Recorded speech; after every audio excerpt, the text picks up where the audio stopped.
Yo, and welcome, chat. Welcome to an instant post-match reaction show. Apologies, it wasn't yesterday. We're having some technical issues, as a lot of people were on YouTube. But chat, a massive thank you if you are tuning in. If you are watching this on the repeat, do get involved in the comment section below. Me or anyone on the channel really will get involved. Let us know your thoughts on the Forest game, your anticipation going into which is a big game against Bournemouth. I think every Liverpool fan has got the expectations, and hopefully, I think all of us do want to be seeing Liverpool win trophies this year again. Really, it's not too bad of a habit to really get back into. So we'll be speaking about Bournemouth, a bit about Messi winning an eighth Ballon d'Or. Anyway, the obviously the farcical really ranking of lack of ranking of Alisson Becker. We'll wax lyrical of how good and how blessed we are to have Ali. Anyway, we all know his qualities, but we always thank our lucky stars really every single match day that we've got Ali between the sticks. And chat, if you are joining in the live stream as well, make sure you get your comments in the comment section below as well. And like Panov has done there. How you doing, mate? Evening. Hope you've had a fantastic Monday. Everyone's had a good start to their weekend anyway. But I'm looking forward to tonight's show. Obviously, we speak about the Bournemouth game. Let me know your thoughts and what you're hoping for. Come what, obviously midweek anyway. It's going to be a difficult game, but one that you'd hope that Liverpool would very much climb over and very much put to bed really, and shift the momentum and just gather this momentum that we've very much built over the last couple of weeks and last couple of months really. Obviously stemming off the back of last season's strong finish to the campaign that we can all agree with. But Panov or anyone in the comments, do get your thoughts in the comment section below. Anyway, let me know in obviously your thoughts off the back of that game. So we'll go straight into obviously the Forest game. A comfortable first half performance by Liverpool. I think when we were doing a watch along, all of us were speaking. This is probably the prime example, really. If you had to pick a game that you could hopefully take upon in the next couple of weeks, next couple of months for Liverpool, fundamentally, is it's taking the opportunities when they do arise within a game of football. I think it's extremely pivotal. Come what the end of whatever happens till now, in the end of May anyway for Liverpool. I really, really loved the fact that Liverpool, I don't think we haven't been out of second gear for a couple of weeks, but it's that winning habit, as I alluded to at the top of the show. It's this habit that we've seen City, and even when United were winning league titles under Ferguson for a very long time. It's this habit of watching Liverpool in recent months, especially under Jurgen Klopp, where we're not playing full throttle. We're not we're touch wood, everyone's fully fit in the next couple of weeks or what. But it's this notion that Liverpool, we can win a game of football even when the majority of our players are having 6 out of 10s, and if that needs be, and 6 out of 10s for most players every single week for Liverpool. Obviously, when you come up against a bigger, higher caliber of teams and opposition, really, then you do need to raise your game, and like we did against Villa a couple of weeks ago, obviously at home against a very strong Aston Villa side, might that be said. Anyway, I tell you, it's going to be a big test going up against them in a couple of weeks' time anyway. Well, I don't know when we've got them, but when we go to Villa Park, as we know. Big up there, Eamon. Chat, let us know your thoughts on obviously the Bournemouth game. So it was that man, Diogo Jota, obviously getting the first goal in the 31st minute. And it was a very typical Jota-esque goal, in all honesty, chat, wasn't it? It was a poacher's goal. Jota now scoring a record 50th goal in the Premier League. Obviously, him and Ronaldo are two of the leading Portuguese goal scorers in the competition in the Premier League era, which is great to see.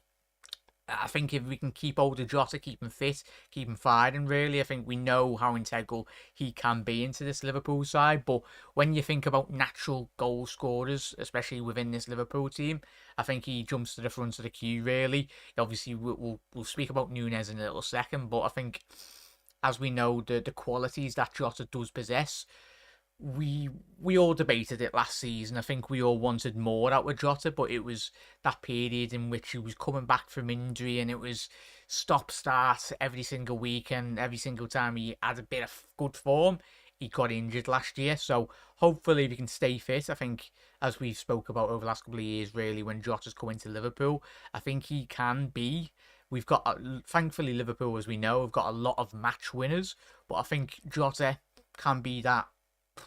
He is that defining player, really, when I look at that forward line. We'll speak about Nunes in a little second, really, but it was yeah, I really do love Jota when he's in top form. He's unplayable in certain elements within games as well. Um, is this the qualifying round, Jack? Quarterfinals round. Aiming at the minute, mate, when we go into Bournemouth, we'll speak about Bournemouth in a little second, mate. But yeah, we will go into the last 8. I think if it might be, yeah, I think it's the last 8 if we can get past Bournemouth anyway. But big up there, Panov. Do you think Darwin, Szoboszlai and Mo are linking up well together? Darwin looks like he's starting to become more natural and relaxed on the pitch. That's a great point that you've raised there, Panov, mate. I'd say you're spot on there. I think, you've led us perfectly in there, Panov, in relation to when you're speaking about the understanding from a technical element and technical point of view. When you do look at Szoboszlai, we know how good technically he is, and especially, obviously, I do watch the Bundesliga, but I'd be lying to you if I said, oh, so I knew Szoboszlai was going to hit the ground running. I was hoping he did, and by Lord, he's blown everyone's expectations out of the water. Obviously, he come for a big price tag, but I think he's already doubled and quadrupled his value already in a Liverpool shirt. Still a very young lad as well, and obviously currently playing some of the best football, and he's one of the main reasons why Liverpool have got big aspirations. You only have to listen to Dominic Szoboszlai in interviews, and you're like, yeah, he's got that right characteristic. When he speaks, he's got that winning mentality, and that's fundamentally what this great Liverpool side has been built on. Obviously, look at Sadio Mane, Firmino, Salah. Obviously, the winners within this squad as well. That's fundamentally, obviously, the quality of Liverpool under Jurgen Klopp has improved, but it's that when we won the league and when we won the Champions Leagues as well, it was that shift in mentality really that really helped propel Liverpool even to greater heights, and hopefully come what the end of May, we have a couple of trophies, and I'm pretty sure we will this year. It'd be interesting to see what trophies they will be. Hopefully one of them is the Premier League, but we don't want to get too far ahead of ourselves. It's difficult when we are seeing Liverpool play extremely well, but as we know in the past, and obviously Tottenham will very quickly find out, they've started tremendously, but injuries will occur within a season, and it's how well Tottenham, like the City and Liverpool now this season, even Arsenal, all the top teams up there, how they cope really. It's not just a case in point of a 38-game season. It's everything that comes with a big campaign that we know. But going to Panov's great point before, obviously the technical understanding, Szoboszlai obviously getting 2 assists at the weekend as well, really coming into his own, especially obviously scored an absolute bloody cracker a couple of weeks ago from the edge of the box, and that's that ability, but that understanding with the likes of Darwin Nunes as well, as you mentioned there, Panov, he couldn't have missed, right? But fundamentally, he was there in the right moments at the right time. We spoke about the Jota there, and quite rightly so. Obviously, thoughts, all of us, every Liverpool fan, every single morning we do wake up. Hopefully, we do get some good news in relation to Jota, Luis Diaz's father. Anyway, at this moment in time, as of recording, please don't be reading and believing every report that you do see on social media, because there was a lot of very false stories that were published by newspapers anyway, and they were very inaccurate. So, chat, at this moment in time, as of recording, hopefully that's changed for the better. But at this moment in time, Lucho is still waiting on confirmation and news from his father. Hopefully it's good news, and everyone on the channel and every Liverpool fan and obviously the footballing community. I know a lot of you don't have social media, but there was a video going round of Lucho Diaz thanking the Liverpool supporters. It was only like a 5-10 second clip, but you can see when you look into his eyes, he was he's going through it, and you can understand it's a difficult moment. Jürgen spoke about it after the post match, really saying he's never come across this, and he classed it as his most difficult moments in his career, and it's very understandable. So hopefully we're all with you, Lucho, and yeah, hopefully we do get good news in the next couple of days anyway. But you never walk alone, Lucho. We're all with you, lads, and keep your heads up, lads, and hopefully we do get some good news. But in terms of obviously Jota celebrating, and that's that camaraderie that we have built under Jurgen Klopp anyway. Liverpool were always together as a football club and as a fan base, but I think when we see our players going through difficult moments, we get behind them even more, and we will continue to do so as well.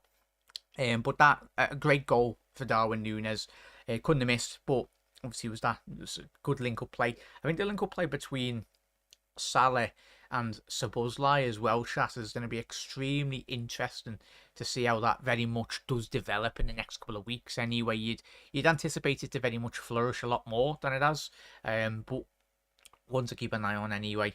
Big up there, Michael. How you doing, mate? Good to see you in the comments. Big up there, Bud.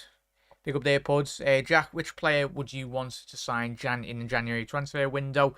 Big up there, matey. Hope you're well. If you've all had a good Monday, and you have a absolutely go and smash Tuesday afternoon, whatever you're up to.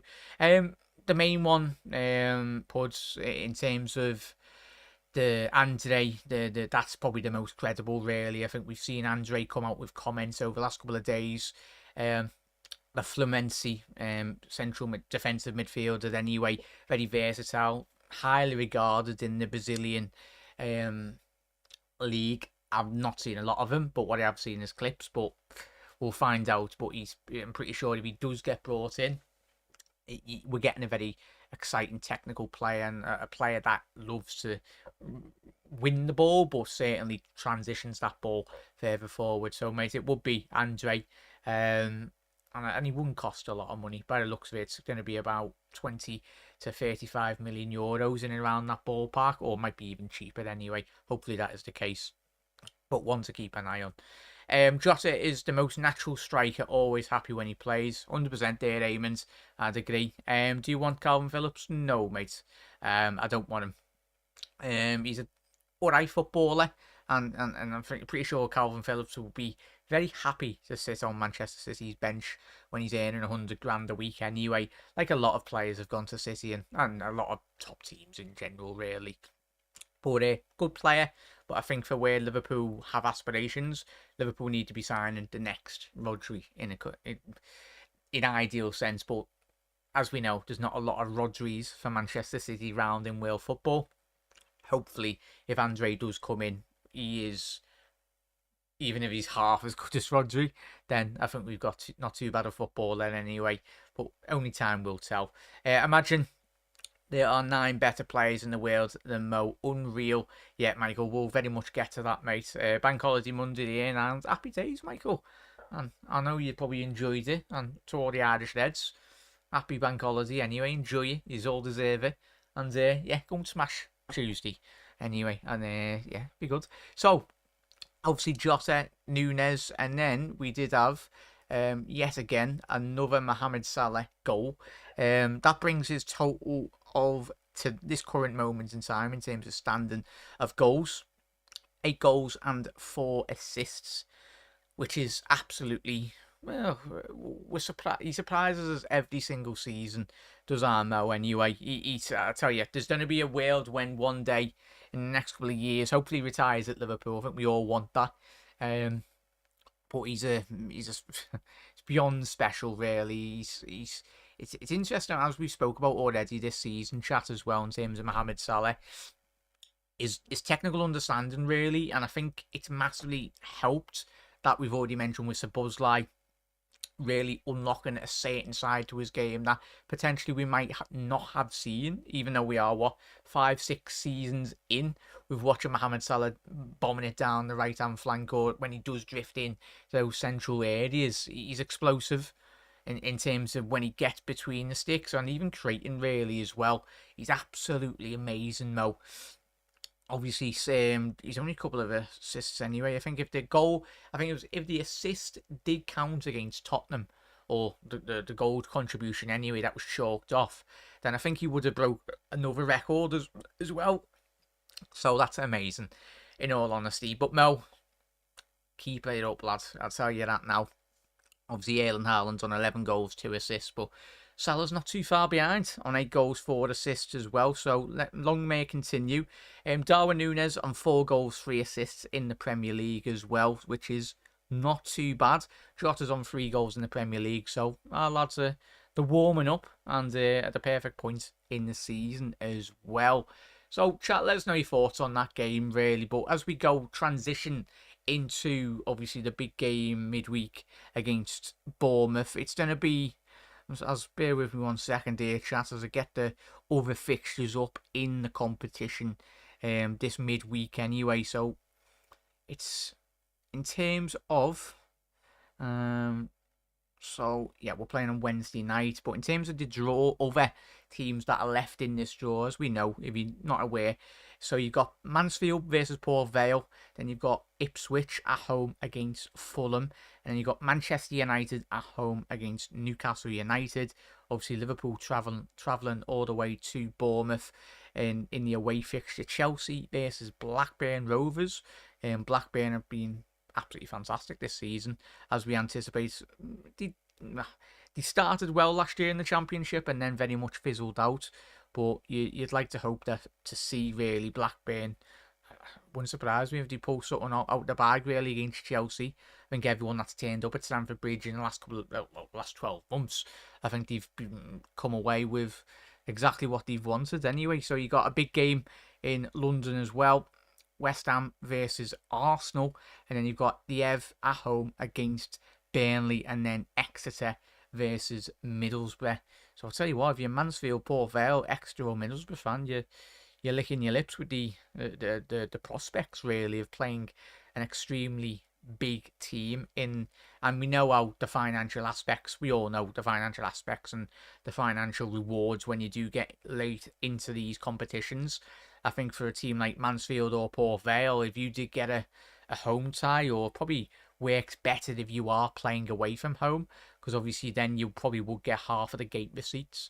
And if you're getting half of the gate receipts at Anfield or at Arsenal, at the Emirates or whatever, then they'll be absolutely laughing. It could stabilise that club for the next 20, 30 years anyway, as we know. So hopefully... Exeter or Mansfield, you do get a good draw, I tell you. Would take a home draw against one of them, but we need to get past Bournemouth first, as we know, chat. But big up there, Alan. Big up there, Kev. How are we, Kev? I wasn't too sure if you were streaming, Kev, but hope you're well, matey. Big up there, Alan. Get in, lad. So it's an Irish bank holiday as well, chat. I know a load of the Irish are in the chat. So hope you all had a good Monday, everyone. But big up there, Kev. Mike, yo, everyone just saying hello, hello, hello. So, so far, which one of the new signs has impressed you the most? Big up the AirPods. In terms of, I think everyone's main one would be Szoboszlai, but you know me, chat, if you've been watching me for a couple of years, even before Gravenberch did get that move to Bayern Munich, when we were linked with him a couple of seasons ago anyway, but I'm so excited for what Gravenberch can do at Liverpool. I think Szoboszlai will take care of himself. We know he's already been a hit with the fans and with the team as well. But I think Gravenberch, that transfer, not to say it's gone under the radar, but I think it might have gone under the radar for the majority of rival fans in the Premier League and as well as European competition as well. Because when you look at the fee, when you look at the type of player as well that we brought in, he's exactly... I think he's going to be a better version of Gini Wijnaldum in terms of what he can do for Liverpool. We know Ajax, youngster. We know every player, with the odd exception, probably Klassen. Saying that Klassen in that Ajax side when you were actually playing well wasn't too bad. But Gravenberch, special player.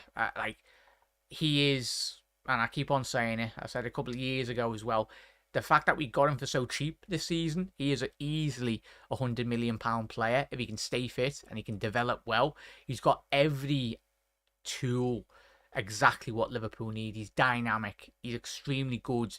Well, he's beyond extremely good with the ball at his feet. He likes to drive with the ball. And then added with the quality in and around him as well, I think when we actually do get the number 6 position sorted, you will see the best out of Gravenberch. You will see the best out of McAllister. You will see the best out of Harvey Elliott as well. So Buzz, like all these attacking players, when they've got a bit more license and a bit more freedom to express themselves in those tight pockets of space, really, where they can just swivel with the notion and the understanding and technical understanding, knowing that they've got someone behind them or they've got players behind them. Like, I didn't even mention Ibu and Virgil van Dijk against Forest. Absolutely dominant performance. That is more like exactly what we know those two lads can do. And I think if you ask Virgil or if you ask Ibu, that's exactly what they want. And even Alisson Becker as well. A quiet afternoon against Forest, but that's how it should be. I think, as we know with Liverpool, we've all watched Liverpool over the last couple of seasons. We always shoot ourselves in the foot in reality when we do have the ball or where we have the ball on the halfway line. Not all the chances, but the large majority of Liverpool chances that we do concede are all from our own mistakes, really, and it's that lack of concentration. So if as we have done in recent weeks and months, is we've stamped that out. And when Liverpool have a lot more control, and we've already spoke about the number 6, but McAllister, we know, as I just said, when we get a proper 6, we will see McAllister in that Brighton role, in that bit more of an Argentina role, where he's got a lot more license and a lot more freedom to get into those pockets of space.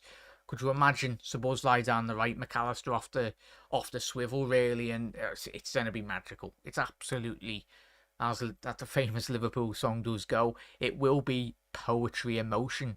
Shra-la-la-la-la. And I tell you that, when all the cogs in the Jurgen Klopp system, especially with this team, are in motion, it's going to be like an orchestra. It's going to be, Trent's going to be spamming diagonals, Robbo's going to be back to his bloody best, even though he's played extremely well prior to the injury as well. So everything's going to be working as we are hoping to. And we're just going to be a bit lucky with not getting any injuries. Well, getting no injuries at the wrong moments as well. Oh, it's exciting. Big up there, Doug, as well. How are we, Doug? Hope you had a good day, mate. Watching in India, by the way, early morning. Big up there, mate. Happy days. And hope you had a good morning, mate. And appreciate you tuning in. Good to see a couple of new faces in the comments as well. So if you are new around here, smash that subscribe button. Drop a like on the video as well. Massively does help out the channel. So chat, what are we saying in terms of going into this Bournemouth game on Wednesday? Do you anticipate a lot of changes? I was speaking to the lads at the 1892 Reds TV. I was speaking to Ben, Ricky, and obviously Luke and on their show. So please do check it out. One of the mods, if you can, drop the lads' channel link as well. But I was speaking to the lads early this evening, and I did say to them I don't anticipate Jurgen Klopp to make a load of changes, really, if I'm being honest, because I think the most important thing, as I said on their show, was Liverpool. We need rhythm, and we've had rhythm in recent weeks. And I think changing, obviously, 1 or 2 players is sound. But I don't want to be seeing Liverpool change whole. If a player's injured or a bit fatigued, then sound, replace him. But I want to see a bit more of a consistent selection, especially when all the players are fully fit as well. If it's like 5-10 weeks down the line and Liverpool have decimated with injuries, but when we've got a fully fit squad, fundamentally, I think Liverpool should be playing, and we should be going to Bournemouth with the sole intention of trying to win this competition. And we all know Jurgen Klopp probably will. Obviously, we'll see a couple of young lads in, and quite rightly so. They deserve their opportunity. But I'd love, fundamentally, to see Jurgen Klopp go to Bournemouth and go, right, we've come with our big boys, do what we did against Forest. If we've got a strong lineup, make 5 changes or whatnot. And when we come out in the second half, hopefully get 2-3-0 up, hopefully. But that's not how football does work, is it? As we know. So it's going to be a difficult game on Wednesday night. Fully anticipate a very ferocious atmosphere in the Bournemouth Stadium anyway. So it's it's going to be a test, and hopefully it's a test that Liverpool can hopefully come through anyway. Check out your score predictions in for Wednesday night anyway, and if we do get through, not to get ahead of ourselves, but if Liverpool can get a home draw against anyone really, then it's going to be even better, and hopefully that would go into the semis. But let's not. Sorry, I'm getting too far ahead of ourselves. We need to actually get past Bournemouth, and we'll find out. We will be doing a live stream watch along for that game on Wednesday as well, so put your notifications on for that one as well, chat. And keeping on the League Cup as well, chat. Before I did come on here, I think there was reports saying as of next season's League Cup, when you get to the semi-finals, there's going to be a one-legged affair. I don't know if that one-legged affair is going to be getting played at Wembley. Hopefully not. It should be getting played at whoever gets drawn, like it is with the quarters and the last 18 or whatever it is, last 32. It should be whoever gets the home draw in the pot in the semis should play there. That's how it should be, because it's absolutely farcical that you do play 2 legs over in a League Cup. It's ridiculous, in all honesty. Not just for the players and the fatigue, and as we know with managers when you speak about it, but it's a logistical nightmare for most travelling fans, not just Liverpool fans. But I find it absolutely disgraceful, really. But it's just all about the money in it. The more money they can get out of the competition, really, the better for them. But hopefully, and by the looks of it, is getting changed next season. So the semi-finals will be a one-legged affair, and hopefully that report that come out this evening is very true. But big up there, chat. Big up there, Redbirds. How are we, mates? Dominic and Gravenberch are both class, in my opinion. Redbird, yeah. I think class doesn't do them enough justice. Probably we've got bigger superlatives really to describe those two lads anyway. But yeah, we're extremely fortunate and very lucky, as we know, all of us, to have those two lads. And I think both of them have probably not even halfway past their potential in a Liverpool shirt, but that's even it's gonna stand Liverpool in such great stead in a couple of years' time anyway, because there's so many levels that both of those lads can reach. Gravenberch over Saicedo, you love to see it, Michael. You love to see it, and yeah.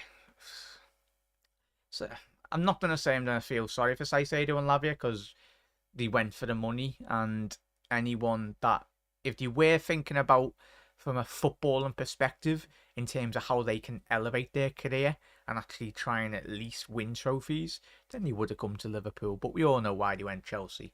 Money, money, money. But fair play, footballers out there, and if it's your job, yeah, I think all of us, majority of us, would go for the extra bit of money. But I think if all of us were half decent footballers and we had aspirations and we knew we were at such a level, you want, when push comes to shove, it's all about winning trophies, for me personally. But obviously certain other footballers have different aspirations in their careers. And we'll pick up there. Thoughts on Gakpo? Love him, lad. Absolutely love him. I made up. I thought he would have been out a bit longer. Obviously watching that game a couple of weeks ago against Tottenham, I thought he was done for the season. Well, up until January. But I think we got away with one there, luckily. I think a lot of our fan base were unsure of Gravenberch before we got him, including me. But you can see how silky he is on the ball. Yeah, Panoff, he's an Ajax lad. What's mad is like him and Gakpo. They're both.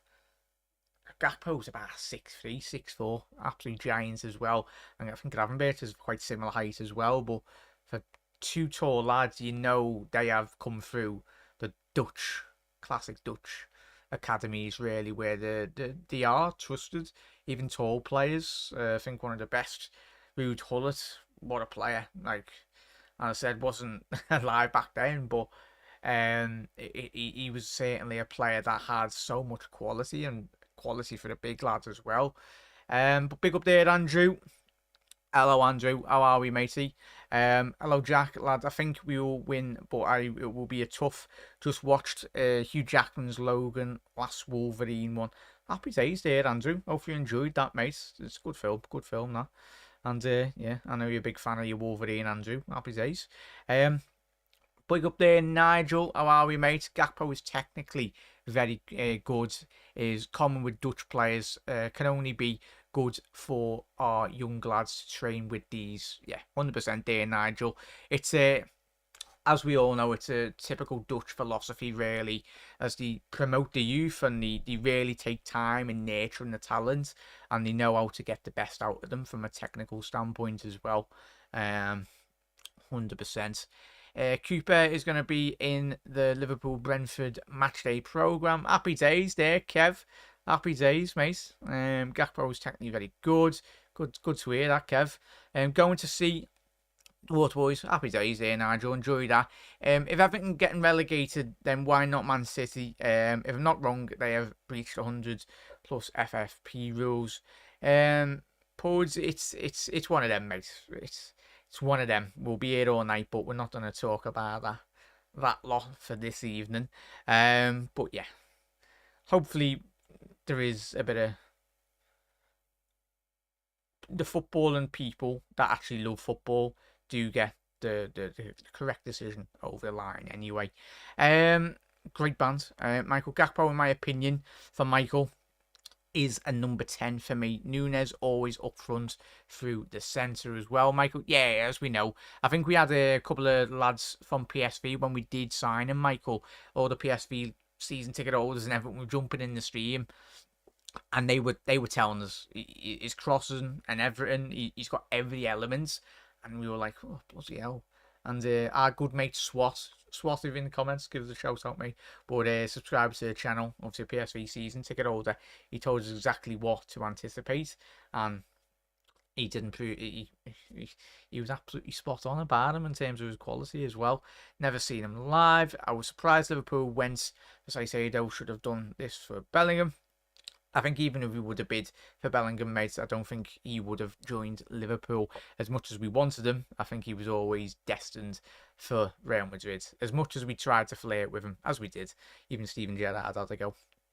I remember seeing Gravenberch as a young lad at Ajax really looked like a player. Obviously, he's won 3 Eredivisie titles already. Gravenberch in such a already young career. He's not doing too bad, and considering the amount of European games that he has played, it's that's exactly what that's what Liverpool wants. I think when you think about long term post Mohamed Salah, I think whoever that player is, you're looking at the age bracket of 23 to 25, 26 years old.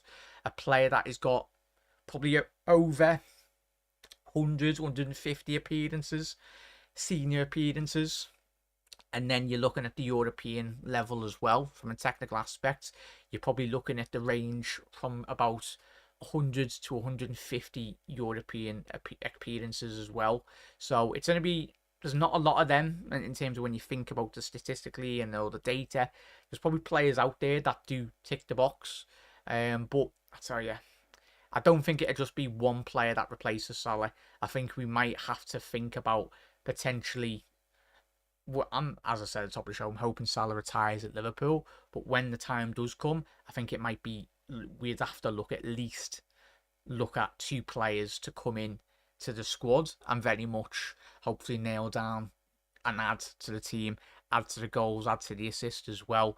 But as we've seen with Harry Kane since he's left Tottenham, Tottenham's games absolutely astronomically shot up, and they've evolved. And that was always the question when you spoke about Harry Kane, would he leave or whatnot.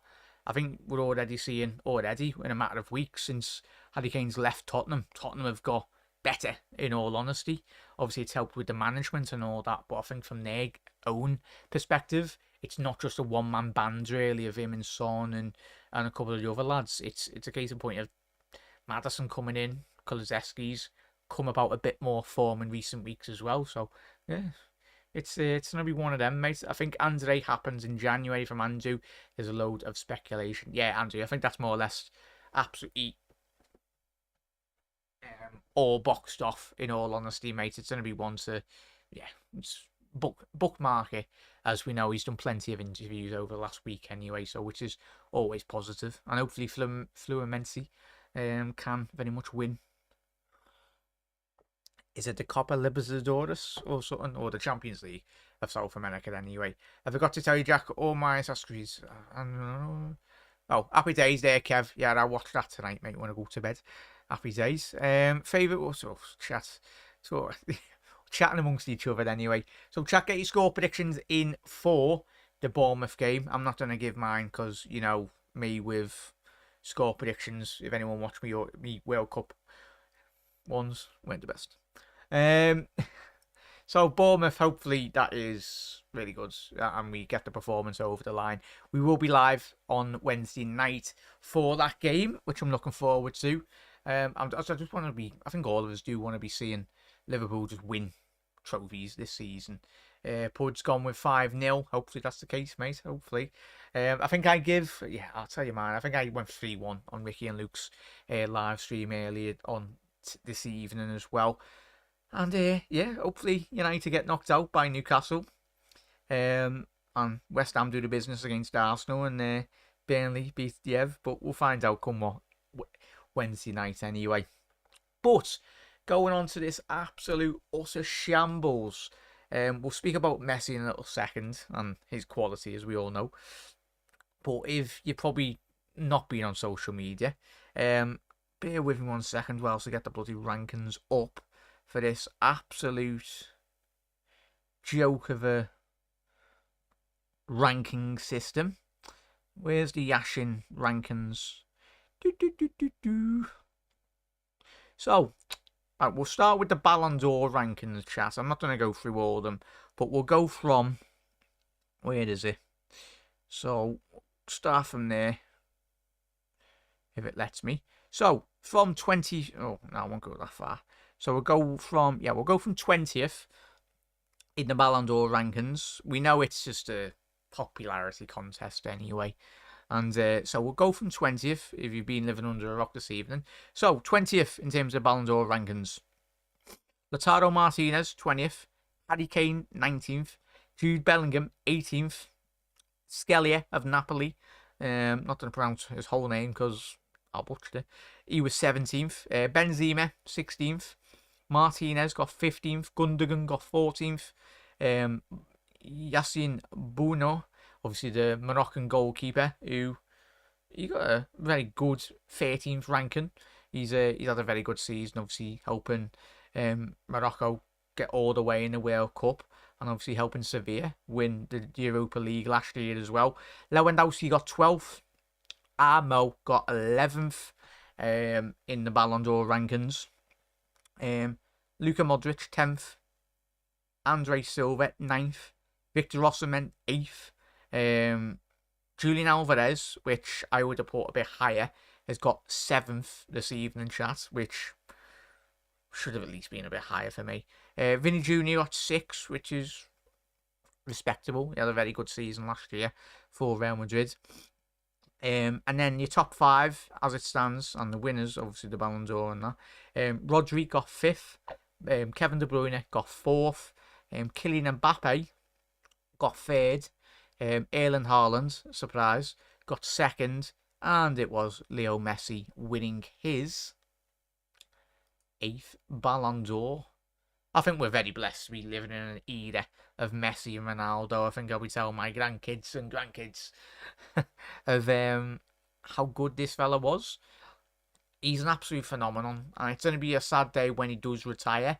Obviously, this probably you'd anticipate be his last Ballon d'Or win, but a record 8th time. Chat, was he deserved of winning the Ballon d'Or? Who would you... let me know who you would have put in your top 3 for Ballon d'Or if you had to pick. It doesn't matter if you went... I was speaking to the lads before on 1892 Reds TV, and I said I thought... Well, when you think about the voting system in this competition, or it's a popularity contest, Ballon d'Or, I would have liked to have seen Haaland win it. Not that I want him to see him because it's a City player, but when you've cast aside your rivalry, Erling Haaland won the treble. What was this? The treble last year. He was absolutely phenomenal. Haaland will win the Ballon d'Or in the next 2-3 years. I think once Messi, obviously he's in America now, so it's going to be a shootout between him, Mbappe, and Jude Bellingham in the next 2 to 3 years, next 5-10 year period. It's going to be between those 3, and hopefully it's Szoboszlai. You never know in a couple of years, but he's got a very long way to go. It's Szoboszlai, but you never know in terms of how well Liverpool do play.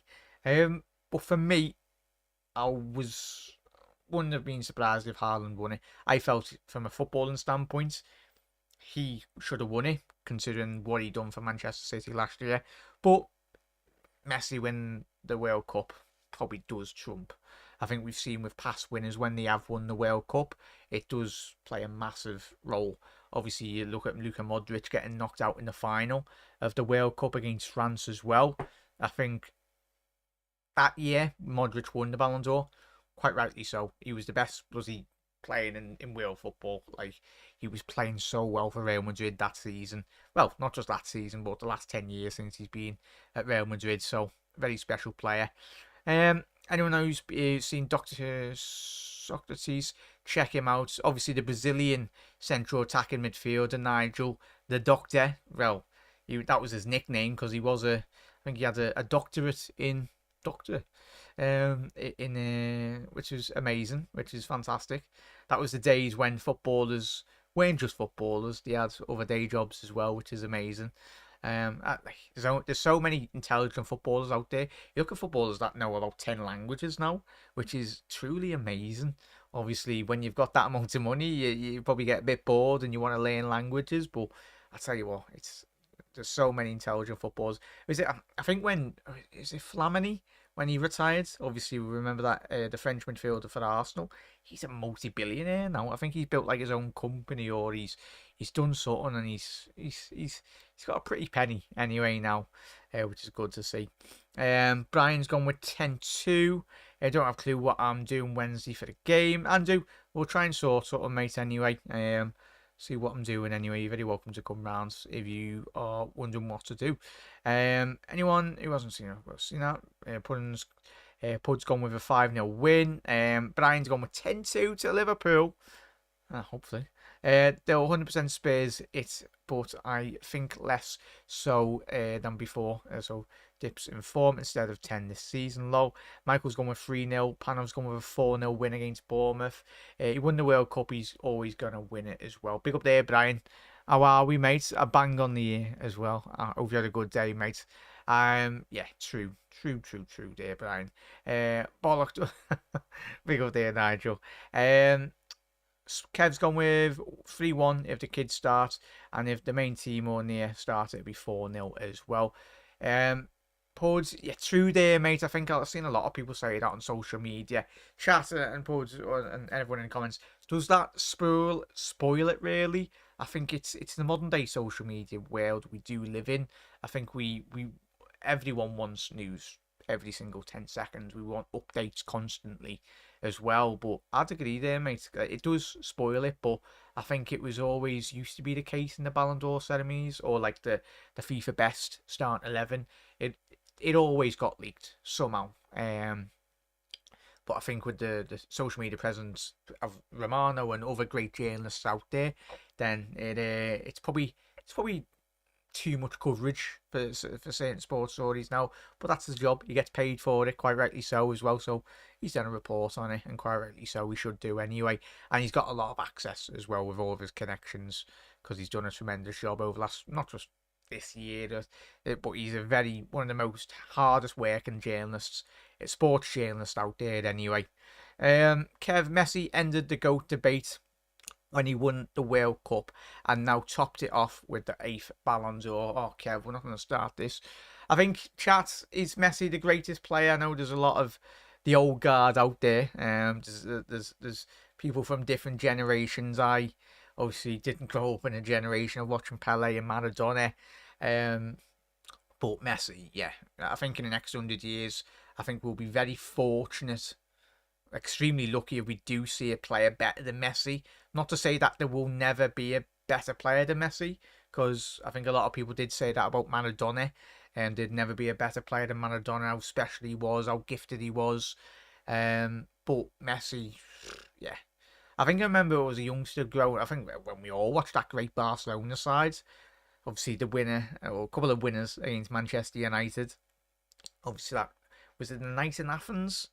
Or am I thinking of when Messi just rose above Vidic and Ferdinand, and he just like that Messi with a header against United in the final in Champions League all those years ago? Yeah, he's got a good jump on him for a little man as well. But he's box office. He's got everything about him. And I was speaking to the lads on the 1892 Reds TV tonight as well, and we had this debate really, and we spoke about would Messi have done it in the Premier League, and I said I think majority of everyone on the show said yes. I think Messi, if he come to the Premier League in his peak years, I think he would have been banging 60, 70, 80 goals. Well, goal contributions. If he did go to one of the big teams in the Premier League, because yeah, he is Messi. He's one of a kind. He's an alien, really.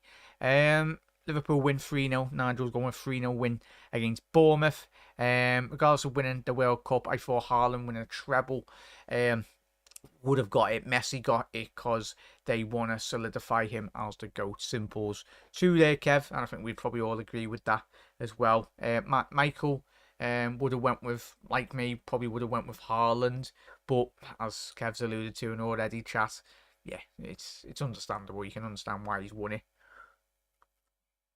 But I think post a Ronaldo, post Messi era now, that's where we will be well, this season and a couple of years to come. Chat, who do you anticipate in terms of the next Ballon d'Or winners? For me, I'm looking at Jude, I'm looking at Mbappe, but I think Mbappe needs to move from Paris Saint-Germain. Whether Mbappe comes to the Premier League, I think we'd all love to see Mbappe in the Premier League, but it's a matter in case in point of all the teams going, we'd love you, Kylian, but you're far too expensive. We can't afford your wages. And that's when I'm speaking about City and like all the top teams, United, even Chelsea. Yeah, if Mbappe's got aspirations, obviously he probably will end up at Real Madrid. It's either going to be Haaland or Mbappe. One of them will end up at Real Madrid in the next 2 to 3, 5 years. Well, probably in the next 2, 3 years anyway. So, and if that is the case, then, but I think Ballon d'Or will be in the Premier League or either at Real Madrid anyway with Jude Bellingham. And I'm pretty sure Mbappe and Haaland probably will end up with at least easy about 5 Ballon d'Ors at the end of their career. And won't be too bad anyway. And I'm pretty sure I'm anticipating Jude to at least have 3 or 4 Ballon d'Ors as well. I know it's a lot of pressure to put on him, but that's how good I think Jude Bellingham will be. I think you even ask any of those Birmingham scouts or Birmingham Football Club, hence why they retired that bloody shirt for him. Everyone laughed at Birmingham a couple of years ago when he moved. They were like, wow, why are you retiring a shirt number? And Birmingham over the last 6 months have went, that's why. This is why Jude Bellingham, he is a machine. But Spizer, Kev's gone with Messi, Ronaldo, Maradona, Pele, Ronaldinho, Eusebio as well.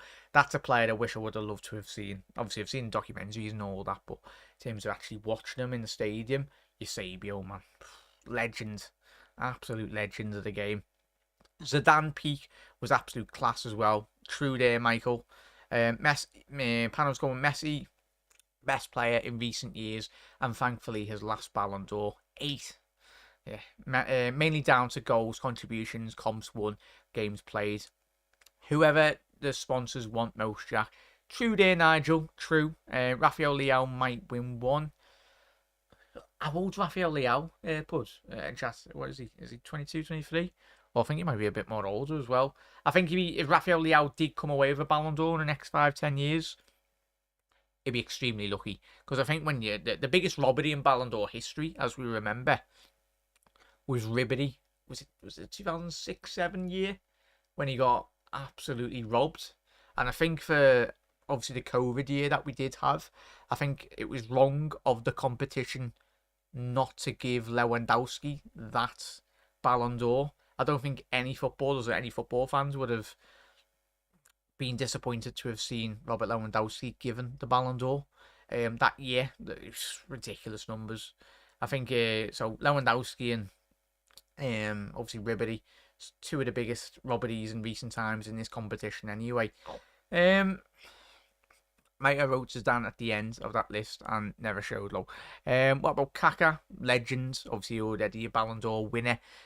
He in that period of 2007 Obviously, I think that's when he won the Ballon d'Or, was it, chat? But yeah, special player, Kaká. Very fortunate to have seen him play. I just wish he didn't get that many injuries. I think when he went to Real Madrid, we didn't see that Kaká at Real Madrid like that we did see at AC Milan a couple of years prior as well. Um, Probably should have ended his career with a lot more Ballon d'Ors, Kaká. I'll tell you that now. He must have been that good. So Kev, Buffon, Nesta won it, yes, as well. Mad. Did Buffon win the Ballon d'Or? Don't think he did he? Nigel. But yeah, there's so many great names that have actually not won the Ballon d'Or. Obviously, you'd be fuming if you're a half decent footballer in the Messi and Ronaldo era. Because yeah, both of them are ridiculous. I think you're very fortunate enough to get one of them, but in the last 10, 20 years, we've got two of the best footballers ever to play football in our era. Oh, bloody hell, Puds. You said choose one, Michael Owen, Suarez, or Aguero. I'm guessing, Puds, are you speaking about all three of them being in their prime as players? Oh, three very different players. A young Owen when he broke through, obviously Ballon d'Or winner as well at his time at Liverpool. It's difficult. Aguero, legend of the game, especially Premier League era, deadly finisher. Suarez has done things that on a football pitch in a Liverpool shirt that he'd nutmeg about 10 players in the opposition team and just wrap it round all of them anyway. Obviously, it's shocking off the field antics, but when you think about Suarez as a footballer, ridiculous, a phenomenon really. But yeah, that's difficult. I'd have to go Suarez there, Puds. Even though Owen, a young Owen, special talent, as we know, beyond special. Shame really the way Owen's career did pan out, but it is what it is anyway. Yeah. Kaká, Modric, Ronaldo. Ronaldo number 9, Figo, Ribery, Maldini, Buffon, etc. All great players, but nowhere near the contributions of those above. Absolute legends. They really should do just positional Ballon d'Ors. Yeah, true there, Kev. That's a great shout there. Because you think about it, I was speaking to the lads before. Like, you look at Van Dijk that year where he did just slightly miss out. I don't think there's ever been in the Ballon d'Or's history a second place runner up with that many points that Virgil van Dijk did win. Obviously Messi winning that year as well, and quite rightly so.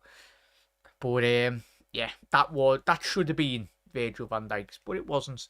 That's what it is anyway. But yeah, prime Liverpool, Fernando Torres, or prime Suarez all day there, mate, every day of the week. Even though Torres was amazing. Made up that we still got 50 million for him off Chelsea. Buffon, Nesta won it. Yeah, happy days there, chat. But I think we've covered everything this evening, chat. We've mentioned recap on the show as well. Oh yeah, that was it. Virgil van Dijk as well. We're just going slightly back to the obviously game against Forest. I made up, and as we spoke about with the Lucho Diaz news as well over the last couple of days, it's really prominent, really, how much of we always knew Virgil was a leader, but I think we are seeing over the last couple of months, really, Virgil van Dijk's real qualities, as not just as a footballer, but as a man, really, which it will be extremely difficult, and it's an extremely difficult period for Lucho and his family and everyone connected at Liverpool. I know, as I said at the top of the show, hopefully we do have some good news in a couple of days' time anyway, hopefully when we wake up, but we'll be thinking of Lucho and his family at this moment in time. But yeah, chat, Virgil van Dijk, what a man, what a footballer as well. And hopefully, if Liverpool are successful in the next couple of years, and Van Dijk still playing at that peak level, there might be just time for him to get that Ballon d'Or. You never know. But who would have thought when Virgil come into Liverpool that we would have seen him finish second behind Leo Messi that year? But I'm pretty sure there's there's a couple of world-class campaigns still from Virgil van Dijk still to come. And yeah, you never know. Oh, see you, Kev. I'm off to play. Happy days. Happy days there, Kev. If you're streaming that, lads, I'll be watching. Drop the link in the chat if you want, lads. Try and send a couple of people over. But chat, it's been an absolutely fantastic live stream this evening. Yet again, we will be live tomorrow. Yeah, we'll be live tomorrow at 7:45. As well. But a massive thank you to everyone that has been in the chat tonight. Kev, big up there. Podge, big up Michael as well. Big up Nigel. Big up Panov. Big up Michael as well. Big up Brian. Big up Hannah as well. Big up to every single one of yous. Brian, Michael, and Nigel as well. Every single one of yous. Eamon's Panov as well. Absolute bloody legends. And big up to all the comments, people in the comment section below. If you are watching this on the repeat, make sure you do smash a like on the video on the way out. Massively does help. And yeah, chat, for all the Irish Reds, enjoy the last couple of hours of your bank holiday Monday. Go whatever you're all doing tomorrow. Go and smash it. Going to work or college or whatnot. Have a great day tomorrow, and we will be back live again on the channel at 7:45 GMT UK time. But chat, have a lovely rest of your night. Massive thank you for tuning in this evening. We covered quite a lot as well. But if you're watching on the repeat, do get involved in all tonight's stories. Get your score predictions in for Thursdays. Well, for the Wednesday night game against Bournemouth. But Reds, see you later. Have a lovely rest of your night. And big up there Russ as well, who's just dropped in. Big up Russ. Up the Gunners. See you later, everyone. To that.